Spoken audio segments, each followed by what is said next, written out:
اللہم صلی علی محمد وعلی آل محمد۔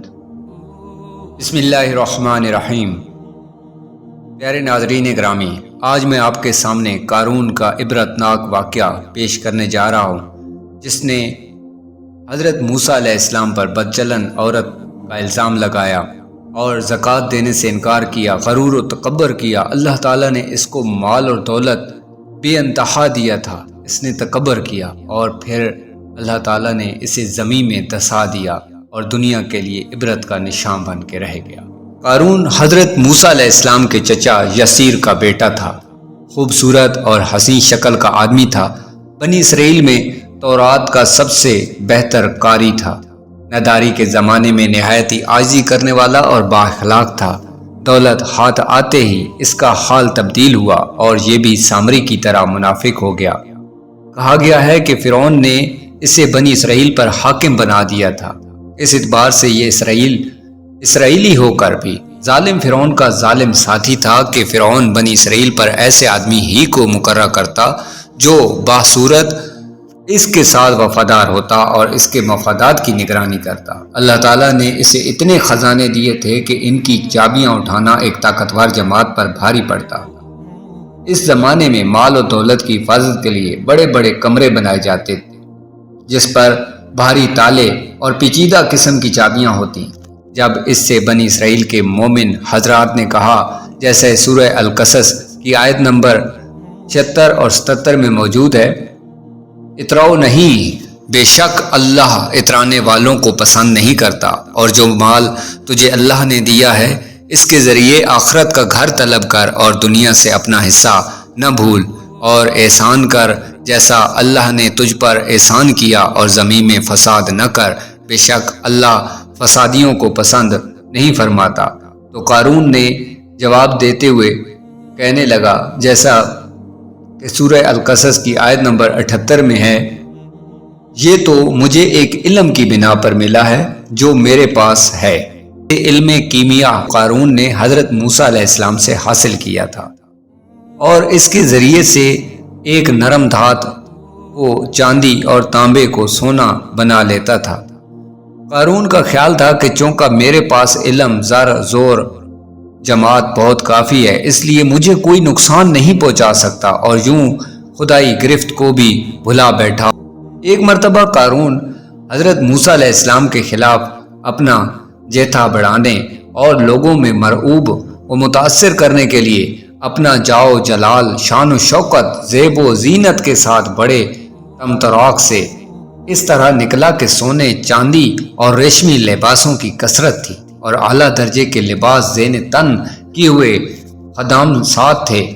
جب لوگوں نے اس کی زینت دیکھی تو جو لوگ دنیاوی زندگی سے متاثر ہوتے تھے، انہوں نے کہا کہ دنیاوی زندگی کے طلبگار کہنے لگے کہ اے کاش ہمیں بھی ایسا مل جاتا جیسا قارون کو ملا، بے شک یہ بڑے نصیب والا ہے۔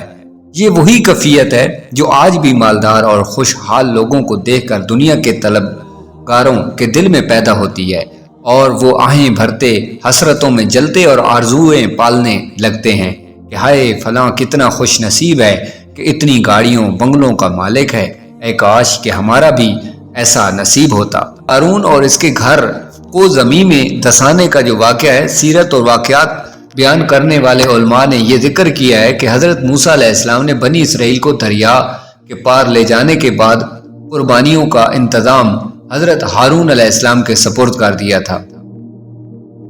بنی اسرائیل اپنی قربانیاں حضرت ہارون علیہ السلام کے پاس لاتے اور وہ ان قربانیوں کو مذبح میں رکھتے، جہاں آسمان سے آگ اتر کر انہیں کھا لیتی، یعنی قربانی قبول ہو جاتی تھی۔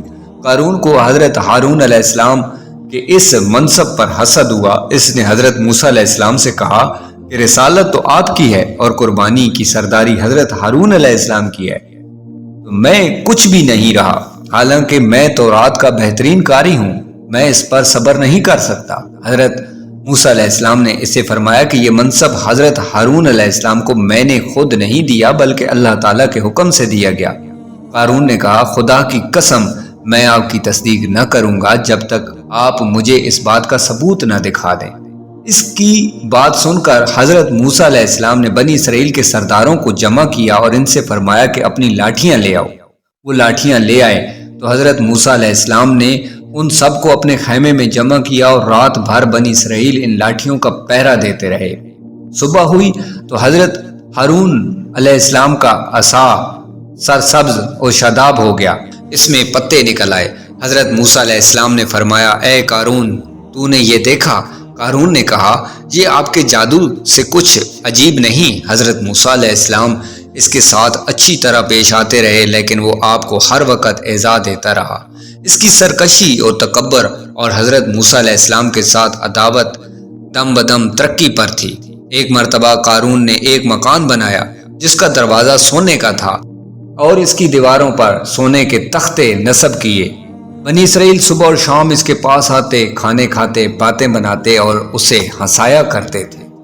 جب زکوٰۃ کا حکم نازل ہوا تو قارون نے حضرت موسیٰ علیہ السلام کے پاس آیا اور آ کر کہنے لگا کہ میں اپنی جو درم، دینار، مویشی وغیرہ ہیں ان میں 1000واں حصہ زکوٰۃ دوں گا۔ لیکن جب قارون گھر جاتا ہے، جب گھر جا کر اس نے حساب لگایا تو اس کے مال میں اتنا بھی بہت زیادہ تھا، بہت کثیر تھا۔ یہ دیکھ کر اس کے نفس نے اتنی بھی ہمت نہ کی اور اس نے بنی اسرائیل کی ایک جماعت جمع کر کے کہا، تم نے حضرت موسیٰ علیہ السلام کی ہر بات میں اطاعت کی، اب وہ تمہارے مال لینا چاہتا ہے تو تم اس بارے میں کیا کہتے ہو؟ انہوں نے کہا، آپ ہمارے بڑے ہیں، جو آپ چاہیں حکم دیجئے۔ قارون نے کہا، فلانی بدچلن عورت کے پاس جاؤ اور اس سے ایک معاوضہ مقررہ کرو کہ وہ حضرت موسیٰ علیہ السلام پر تہمت لگائے۔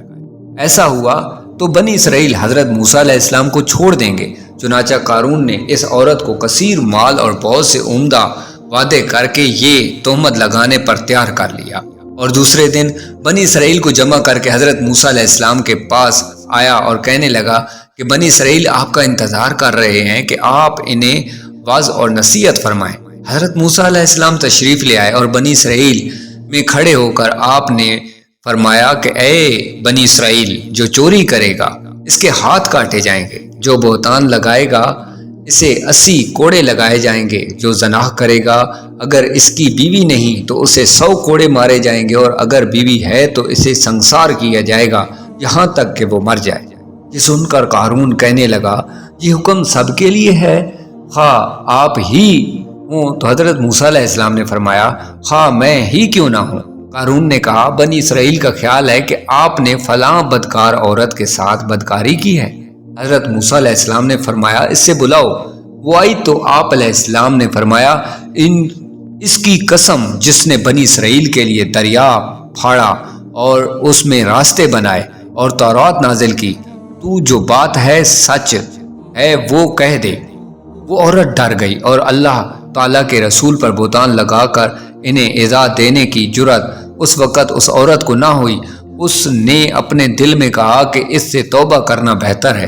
حضرت موسیٰ علیہ السلام سے عرض کی، جو کچھ قارون کہلانا چاہتا ہے، اللہ تعالیٰ کی قسم یہ جھوٹ ہے، اور اس نے آپ پر تہمت لگانے کے بدلے میرے لیے کثیر مال مقررہ کیا ہے۔ حضرت موسیٰ علیہ السلام اپنے رب کے حضور روتے ہوئے سجدے میں چلے گئے اور یہ عرض کرنے لگے کہ یا رب العالمین، اگر میں تیرا رسول ہوں تو میری وجہ سے قارون پر غضب فرما۔ اللہ تعالیٰ نے آپ علیہ السلام کو وحی فرمائی کہ میں نے زمین کو آپ کی فرمانبرداری کرنے کا حکم دے دیا ہے، آپ اسے جو چاہیں حکم دیں۔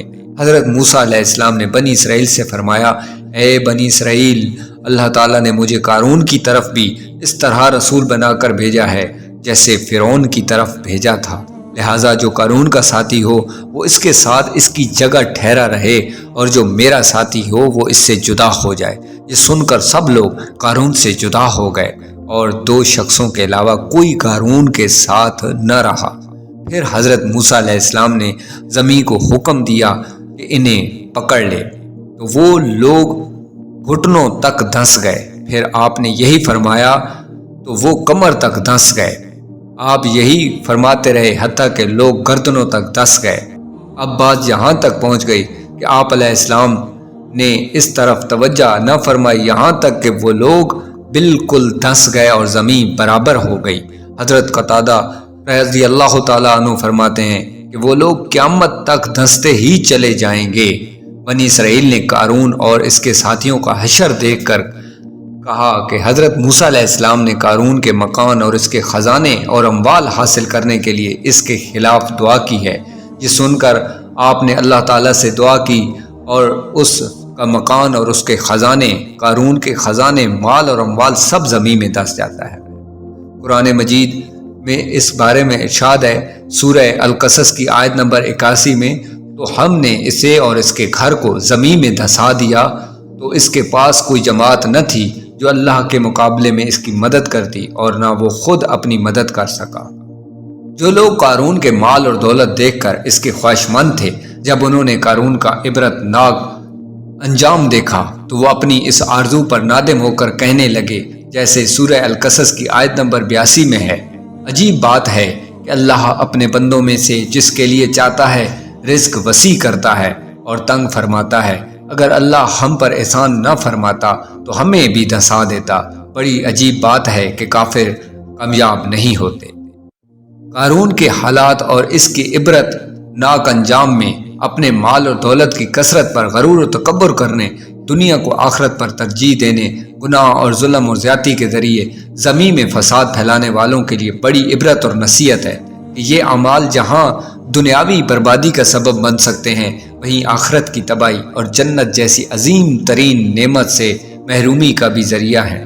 اس بارے میں ارشاد باری تعالیٰ ہے، سورہ القصص کی آیت نمبر 83 اور 84 میں، یہ آخرت کا گھر ہے، ہم ان لوگوں کے لیے بناتے ہیں جو زمین میں تکبر اور فساد نہیں چاہتے، اور اچھا انجام پرہیزگاروں ہی کے لیے ہے۔ جو نیکی لائے گا اس کے لیے اس سے بہتر بدلہ ہے، اور جو برائی لائے گا تو برا کام کرنے والوں کو اتنا ہی بدلہ دیا جائے گا جتنا وہ کرتے ہیں۔ اللہ